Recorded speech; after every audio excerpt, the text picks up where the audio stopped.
우리가 성탄절을 앞두고 있습니다. 예수님의 탄생을 축하하고 경배하는 일은 2000년 전에 베들레헴 지역에서부터 맨 처음 시작되었지만 그 첫 크리스마스 데이, 그때는 들에서 양을 치던 목자들이 가장 그 소식을 먼저 들었습니다.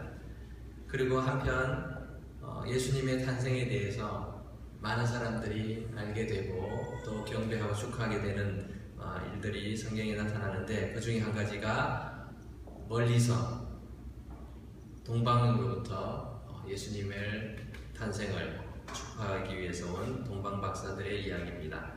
이들 동방 박사들은 원어로는 마고스라고 얘기를 하는데, 이제 복수형을 써서 영어로는 메가이 이렇게 얘기를 하죠. 메가이. 동방 페르시아의 가장 똑똑한 그런 지혜자들을 의미하는 말들입니다. 이들은 세계적으로 인정받는 사람들이었고 명성이 있었고 아주 영향력 있는 자들이었습니다. 지금 우리가 말하는 박사같이 어떤 학위를 의미하는 것은 아닙니다. 하지만 요즘 박사들보다도 더 똑똑한 사람들이었죠. 왜냐하면 지금 박사들은 자기 한 분야에서만 전문가이지 다른 부분에 대해서는 잘 알지를 못하죠. 하지만 이 당시에 별을 연구하던 이 점성술사들, 또 이 박사들은 참 천체를 보면서 또 세상의 여러 가지 돌아가는 이치를 보면서 많은 학식과 지식을 갖추었기 때문에 왕의 자문기관 역할들을 하고 있었습니다.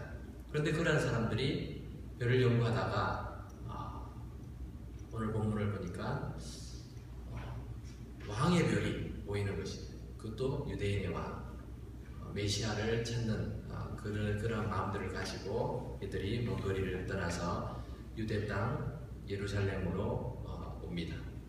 그들의 행렬에 예루살렘 궁궐에 거하고 있던 헤롯 왕은 적지 않게 놀랐습니다. 왜냐하면 자기가 왕으로 있는데 와서는 유대인의 왕으로 나시니가 어디 계시냐, 우리가 그를 찾아서 경배하러 왔습니다, 이런 말을 하니까 놀라죠. 그래서 3절을 보니까 헤롯 왕과 온 예루살렘이 듣고 소동한지라 이렇게 표현하고 있습니다. 아마도 동방 박사가 딸랑 3명이 낙타 타고 와서 경비한 건 아닌 것 같아요. 그 수가 그래도 그 행렬이 굉장했고 그 모습을 보니까 이 사람들이 그냥 장난하는 모습이 아니라 실제로 유대인의 왕이 태어났기 때문에 이 사람이 왔구나, 그 권위들을 느낄 수가 있었던 것이죠. 그 당시 유대 땅은 로마 황제로부터 임명을 받은 헤롯이 유대인의 왕으로 다스리고 있었습니다. 그런데 아이러니컬한 것은 헤롯 대왕 역시 유대인이 아니라는 거예요. 그는 유대인이 아닌데도 유대인의 왕처럼 행세하고 있었습니다. 그렇게 그는 유대인의 왕이 탄생했다는 소식이 자기로 하여금 더 불안하게 만드는 그런 일이 되었습니다. 동방 박사들은 먼 이국에서 자신들의 그 연구하던 별을 행적을 보면서 메시아가 탄생하신 것 같다, 우리가 찾아가서 경배를 해야 되겠다. 예전부터 다니엘과 많은 사람들, 유대인 포로들이 바벨론으로 잡혀가고 또 페르시아 나라를 거치면서 그 지역에 살던 많은 사람들도 유대인의 왕 메시아에 대한 이야기들을 이미 듣어서 알고 있었습니다. 그래서 메시아가 탄생하셨는데 우리가 가서 경배를 하는 것이 마땅하다 생각을 해서 찾아왔지만 정확한 장소는 알지 못했습니다. 당연히 왕이 태어났으니까 왕궁에 있겠지, 왕궁에서 탄생하셨겠지 생각해서 예루살렘으로 갔던 것 같습니다. 예루살렘 왕궁에 가서 경배를 하려고 보니 거기에는 태어난 왕자가 없습니다. 메시아에 대한 단편적인 지식은 하나님의 말씀을 통해서 완전하게 윤곽을 드러내는 것을 볼 수가 있습니다. 부랴부랴 황급하게 헤롯 대왕은 대제사장들과 또 서기관들을 불러 모읍니다. 율법에 대해서, 하나님의 말씀에 대해서 정통한 사람들을 불러 모아서 메시아가 어디서 탄생하는지 알려달라고 얘기합니다. 그 율법학자들은 말씀을 보니까 하나님의 말씀 속에 미가 선지자가 예언을 하기를 유대 베들레헴이라는 도시에서 메시아가 탄생한다, 그리스도가 탄생한다고 적혀 있습니다 라고 말합니다. 그러니까 이제 그 사실을 알려줘야 되죠. 이 귀한 행렬이 왔는데, 사신들이 왔는데, 그래서 알려줍니다. 유대 베들레헴이라는 동네에서 예수님이, 그리스도께서 탄생하십니다. 그쪽으로 가보시고 혹시 찾게 되시면은 저한테 알려주십시오. 나도 가서 경배하겠습니다. 헤롯은 그렇게 이야기를 하죠. 안타까운 것은 참 이렇게 하나님께서 구약의 선지자들로부터 해서 계속해서 메시아, 이 땅에 왕으로 오시는 그 그리스도를 예고하고 계시는데, 정작 그 소식을 말씀을 통해, 하나님 말씀을 통해서 알고 있던 사람들조차도 그것을 준비하지 않고 기대하지 않고 있었다는 것입니다. 메시아를 기대는 하고 있었지만 그 메시아가 오는 것에 대해서는 준비되지 않은 모습들을 볼 수 있습니다. 마태복음은 예수님께서 왕으로 오셨음을 시종일관 선포하고 있습니다. 마태복음은 유대인들을 대상으로 쓰여졌기 때문에 그들이 하나님의 말씀으로 믿고 있는 구약성경, 그 구약성경의 수많은 그리스도에 대한, 메시아에 대한 예언들이 예수님을 통해서 성취되고 있다. 그리고 예수님이 하나님께서 약속하신 그 다윗의 후손으로 그 계통을 따라서 왕으로 오시는 분이시다 라는 것을 구약성경의 많은 부분들을 인용하면서 증거하고 있습니다. 안타까운 것은 그들은, 즉 유대인들과 종교 지도자들은 예수님을 계속해서 인정하지 않습니다. 그리고 배척하고 모함합니다. 그런데 유대인들이 아닌 이방인들은 오히려 예수님을 왕으로, 그리고 메시아로, 하나님의 아들로 인정하는 모습들을 보여주고 있습니다. 오늘 본문에서도 이 동방박사들은 유대인이 아닙니다. 왜냐하면 이들은 찾아와서 헤롯 왕에게 유대인의 왕으로 태어나신 이가 어디 계십니까? 이렇게 묻습니다.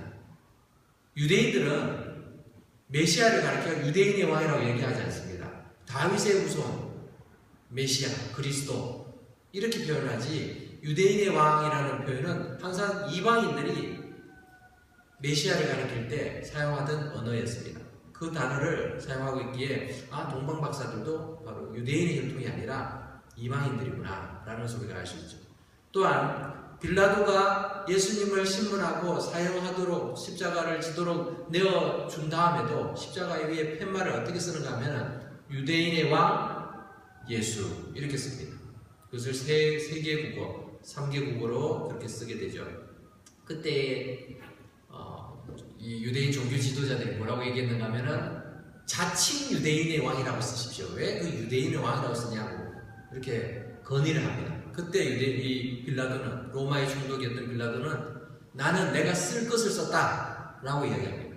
그도 이 사람이 유대인의 왕이라는 것을 인정하고 있는 거죠.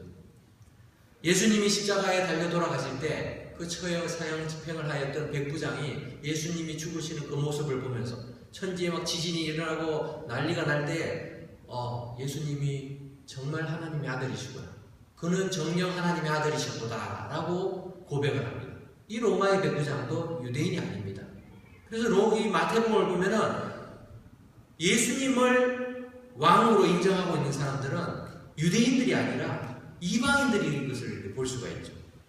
정작 예수님은 유대인의 왕으로 오셨는데, 물론 유대인의 왕뿐만 아니라 세상의 왕으로 오셨는데, 그 유대인으로 태어나신 이 예수님을 그들은 받아들이지 못하고 있는 모습을 봅니다. 지난 주간에 제자훈련 성경 공부를 하면서 마태복음 1장에 있는 족보가 가지는 중요성을 좀 더 구체적으로 살펴볼 수 있었습니다. 우리는 마태복음 1장 보면은 아브라함이 이삭을 낳고, 이삭이 낳고, 야곱을 낳고 이렇게 나오니까 너무 복잡하니까 이게 그렇게 중요한가 하고 지나가기 쉬운데, 여기에도 뜻이 있다는 것이죠. 마태복음 1장의 족보를 보면은 4시기로 분류를 하고 있습니다. 아브라함을 통해서 하나님께서 예수님이 이 땅에 오셔서 이루게 될 그 완성된 완전한 나라에 대해서, 왕국에 대해서 약속하고 계시는 모습들이 보여집니다. 그리고 다윗을 통해서 그 왕국이 잠정적으로 실천되고 있는 모습을, 실현되고 있는 모습을 보여주면서 왕들이 계속해서 이름이 나타나고 있죠. 하지만 다윗을 통해서 세워진 이 왕국은 하나님의 말씀의 기준에 비춰볼 때 그렇게 완전할 수가 없었습니다. 하나님을 의지하고 하나님 앞에 그 말씀을 계명을 따르고 섬기게 되면은 그 왕국이 영원할 수 있겠지만 그러지 않을 때는 하나님께서 심판하신다 조건을 거셨기 때문에 결국은 그 말씀대로 이스라엘 나라가 멸망을 당하게 되겠죠. 그래서 바벨론으로 포로 생활을 하게 됩니다. 심판받은 왕국에 대해서 나타나고 있습니다. 그 이후에 다시 회복을 시키셔서 예수 그리스도를 통해서 완전한 왕국을 이루어 가시는 것을 이 족보를 통해서 보여주고 있다는 것입니다. 성경은 처음부터 끝까지 예수 그리스도께서 하나님의 아들이시자 우주 만물을 다스리시는 왕이시다는 것을 증거하고 있습니다. 이 땅에 그저 나약한 인간으로 오신 것이 아니라 왕으로서 오셨다는 것입니다. 십자가와 부활을 통해서 죄와 사망의 권세까지도 깨뜨려 버리시고 재림하실 때는 모든 악한 존재들 그리고 악인들 그리고 사탄을 심판하시고 주님의 택한 백성들을 완전한 주님의 나라에서 영원한 기쁨과 안식을 누리게 하시는 것입니다. 요즘 새벽기도회 때 요한계시록을 함께 묵상하고 있습니다. 계시록의 중심 주제는 다가올 심판에 대한 것, 환난에 대한 것, 사탄의 괴계에 대한 것 이것을 알려주는 데 목적이 있는 것이 아니에요. 계시록의 중심 주제는 이미 승리하신 예수 그리스도를 드러내는 데 있습니다. 예수님이 이미 승리하셨으니까 예수님을 붙들 때 우리가 승리자이다. 이것을 알려주는 것이지 우리가 이 사탄의 세력 속에서 앞으로 있을 그런 종말의 그런 시기에 어떻게 살아갈까? 어떻게 두려움을 이길 수 있을까? 그것을 불안을 조성하거나 아니면은 우리에게 살 길을 다른 곳을 알아보라고 계시록을 준 것이 아니라는 것입니다. 그리스도께서 이 승리하신 만왕의 왕이시기에 예수님을 믿는 성도들은 이 땅에서 주님만 바라보고 인내하면은 그 승리에 동참하게 된다는 것입니다. 그래서 이 땅에서의 고난과 역경 속에서도 우리는 소망 가운데서 인내할 수 있게 되는 것입니다. 예수님께서 탄생하셨을 당시에 유대 땅은 헤롯 대왕이 다스리는 나라처럼 보였습니다. 자신의 권력을 강화시키고 유지하기 위해서 자기의 형제까지도 죽이고 자기의 아들들까지도 가차없이 죽였던 사람이 바로 헤롯입니다. 헤롯은 악명 높은 사람이었어요. 자기의 권좌를 죽이기 위해서 자기 피부치들도 다 죽여버렸어요. 자기의 기반이 없기 때문에 자기는 유대인이 아니라 이둠의 사람, 에돔 사람의 후손입니다. 그러니까 어떻게 하면 유대인의 왕으로서의 그런 명분을 가질 수 있을까 해서 유대 제사장의 딸, 대제사장의 딸과 결혼을 합니다. 결혼하면서 그렇게 해서라도 어떻게든 유대 지휘도자들의 그 환심을 살려고 노력을 합니다. 그러면서 자기의 그 권세를, 자기의 왕자를 위협하는 모든 세력은 다 처단하면서 그렇게 이 나라를 지켜가고 있었습니다. 그러는 순간에 동방 박사들이 갑자기 나타나서는 유대의 왕이 어디 계십니까? 이야기하니까 얼마나 가슴이 철렁했겠어요. 헤롯 왕과 온 예루살렘이 소동했다고 난리가 났습니다. 아니 내가 지금 왕으로 지금 있는데 어디서 또 유대인의 왕이 났다는, 아니 나를 인정하지 않는다는 얘기니까 그의 머릿속에 다시 한번 이제 계획들이 돌아갑니다. 이 왕으로 태어난 아기를 찾아서 죽여야 되겠다. 대제사장과 백성들의 서기관을 불러 모아서 모든 지식과 수단을 동원해서 유대인의 왕, 즉 그리스도가 어디서 태어났는지를 알아냅니다. 그리고 난 다음에 자기도 경배하겠다 말을 하지만 그 의도는 세상의 진정한 왕으로 오신 그리스도를 제거하려는 불순한 생각들을 이미 가지고 있었던 것이죠. 실제로 동방박사가 예수님을 만나고 경배하고 천사의 지시를 따라서 다른 곳으로, 다른 길로 헤롯을 만나지 않고 헤롯에게 알려주지 않고 돌아가 버리니까 헤롯이 한 일은 이 베들레헴 지역에 있는 2살 미만의 아이들을 사내 아이들을 다 죽여버렸습니다.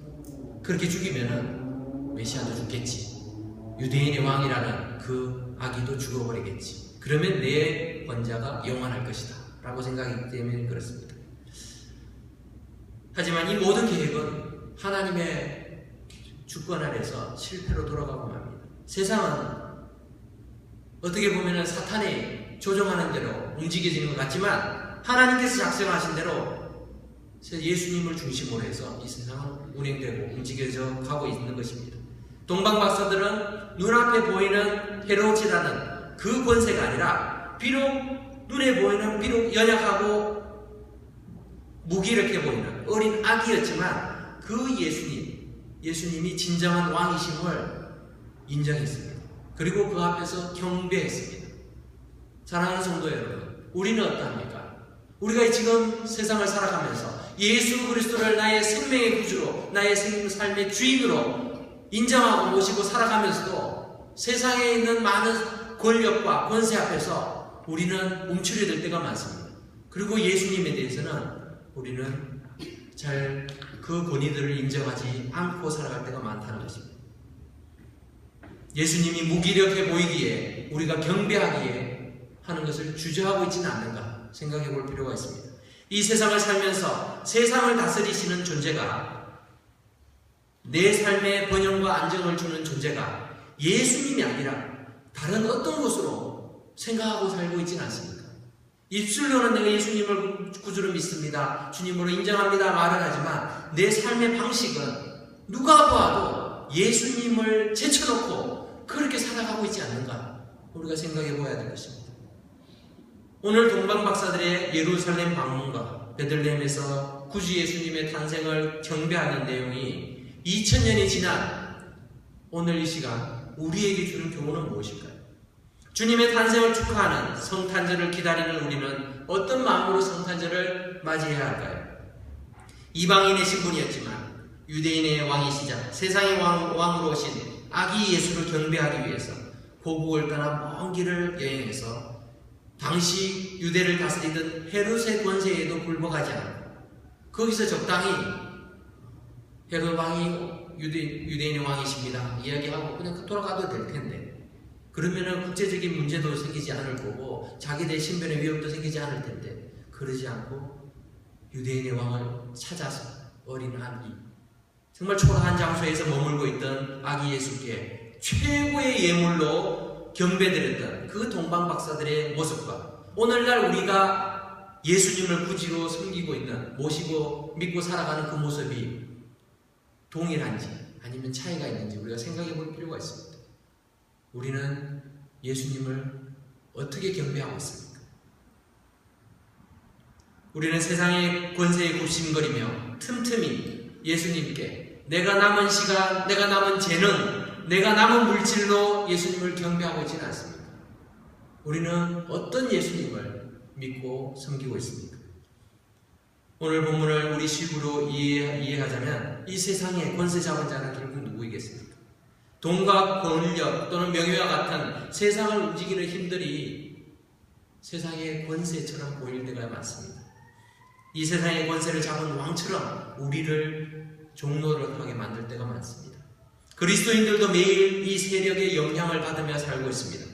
그러나 우리 주 예수 그리스도께서 오시면 더 이상 공중권세 잡은 마귀가 우리에게 왕노를 할 수도 없고 또 우리를 미혹해 할 수도 없다라고 성경은 말씀하고 있습니다. 물론 때때로 이것이 힘을 써서 우리를 유혹할 때가 많습니다. 우리를 곤란한 경우에 넘어뜨리고 또 빠뜨려서 우리가 주님을 바라보기보다는 사람의 도움 아니면 요행을 바라고 세상에 옳지 않은 부분들을 우리가 또 사용할 때도 많습니다. 그렇게 해서 그리스도인들을 넘어뜨리려고 하는 사탄의 세력들이 집요합니다. 하지만 예수 그리스도의 십자가로 인해서 머리가 부서진 사탄의 공격이기 때문에 사탄은 우리를 완전히 점령할 수 없습니다. 우리는 하나님의 자녀들입니다. 그리스도로 말미암아 최후의 승리가 보장된 자들입니다. 우리는 날마다의 삶 속에서 믿음으로 살아가는 것이 어렵고 그래서 넘어질 때도 많지만 주님께서 우리를 세워주십니다. 그리고 주님께서 우리에게 승리를 보장하신다는 것입니다. 요한계시록 17장 14절에서도 어린 양이신 예수 그리스도께서 만주의 주 만왕의 왕이시기 때문에 모든 악의 세력을 이기시고 예수님만 승리하시는 것이 아니라 택함 받은 주님의 백성들까지도 승리를 경험하게 하신다 말씀하고 있습니다. 주님이 승리하셨기 때문에 우리는 계속 지는 것 같은데 왕이 이기시니까 그 백성들이 다 승리를 함께 경험한다는 것입니다. 그것이 우리가 믿음을 가지고 이 세상에서 소망을 가지고 살아갈 수 있는 이유입니다. 내가 잘나고 내가 능력이 있어서가 아니라 우리 주님이 강하고 능력이 있으시고 완전한 왕이시기에 내가 주님을 바라보며 주님께서 이루시는 그 승리를 함께 경험하게 되는 것입니다. 사랑하는 성도 여러분, 오늘날 그리스도인들이 세상의 권세들에 공격받아 어려움에 처하게 하시는 그 모습을 보면서 왜 하나님께서 이렇게 어렵도록 우리의 인생을 내버려 두시는가 고민할 때가 많습니다. 그것은 그리스도께서 능력이 부족해서가 아니라 믿음으로 구원받은 우리가 이 세상을 살면서 하나님을 더 바라보고 능력이신 예수 그리스도를 더 붙들라고 우리에게 훈련시키시는 그런 훈련의 장소인 것입니다. 세상에서 하나님의 백성으로 살아가는 모습들을 우리가 훈련하지 않으면 우리가 어떻게 하나님의 백성으로 천국에서 이렇게 자연스럽게 살아갈 수 있겠습니까? 하나님의 뜻을 이루시기 위해서 잠시 세상의 권세, 돈, 권력들이 이 세상을 지배하는 것을 하나님께서 잠시 허용하고 계십니다. 예수 그리스도로 말미암아 하나님의 자녀가 된 특권이 무엇인지 우리가 깨닫고 또 인생의 목적이 무엇인지를 깨닫고 왕으로 오신 예수 그리스도께 우리의 삶을 통째로 내어드리며 최고의 경배를 올려드리는 그런 믿음의 인생이 될 수 있기를 바랍니다. 하루하루를 살아가면서 특별히 주님 오신 성탄의 날, 성탄절을 우리가 기다리면서 나는 과연 주님 앞에 어떤 것으로 경배드릴 수 있을까? 나는 과연 예수님을 왕으로 대접하며 모시며 그렇게 살아가고 있는가? 우리 자신의 삶을 돌아보며 내가 가진 모든 것을 가지고 내 재능을 가지고 나의 이름을 드러내는 것에 사용하는 것이 아니라 내 물질과 내 건강과 내가 가진 많은 학식을 가지고 나를 드러내는 것이 아니라 주님을 드러내고 주님 앞에 최고의 것으로 경배드리고 영광 돌리는 저와 여러분 되시기를 주님의 이름으로 축원합니다. 기도하겠습니다. 고마우신 하나님 은혜를 감사합니다.